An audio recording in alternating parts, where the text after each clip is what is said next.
இன்றைக்கி ஒரு ஈஸியான ஈவினிங் ரெசிபி தான் பார்க்க போகிறோம். இது வந்து பச்சரிசிலே செஞ்சிடலாம் நம்ம. இந்த ரெசிபியோட நேம் வந்து ரைஸ் கேக். இந்த ரைஸ் கேக் செய்கிறது எப்படின்ட்டு பார்க்கலாம் வாங்க. ரைஸ் கேக் செய்ய தேவையான பொருட்கள்: பச்சரிசி 1/4 கிலோ, 2 மணி நேரம் ஊற வச்சு எடுத்திருக்கேன். 1/4 கிலோ வெல்லம் எடுத்திருக்கேன். அப்புறம் 3 ஸ்பூன் நெய் எடுத்திருக்கேன். அப்புறம் நட்ஸ் எடுத்து வச்சிருக்கேன். ஏலக்காவும் எடுத்து வச்சிருக்கேன். ரைஸ் கேக் ரெசிபி எப்படி செய்யறதுன்னு பார்க்கலாம் வாங்க. மிக்ஸி ஜாரில் பச்சரிசியை சேர்த்துக்கலாம்.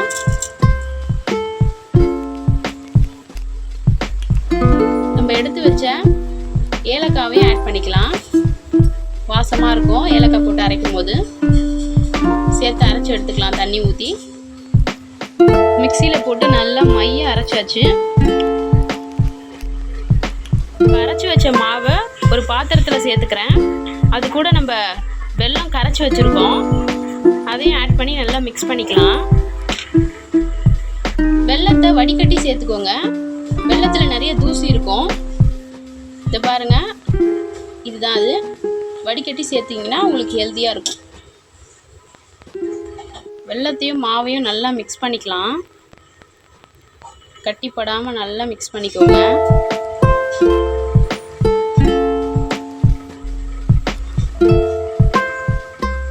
கட்டி இல்லாமல் நல்லா கரைஞ்சதும்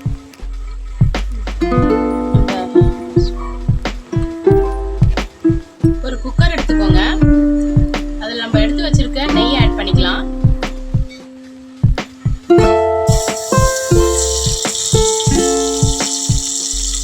நெய்யும் நட்ஸும் நல்லா கலர் மாறினதும் நம்ம எடுத்து வச்சிருக்க மாவை ஆட் பண்ணிக்கலாம்.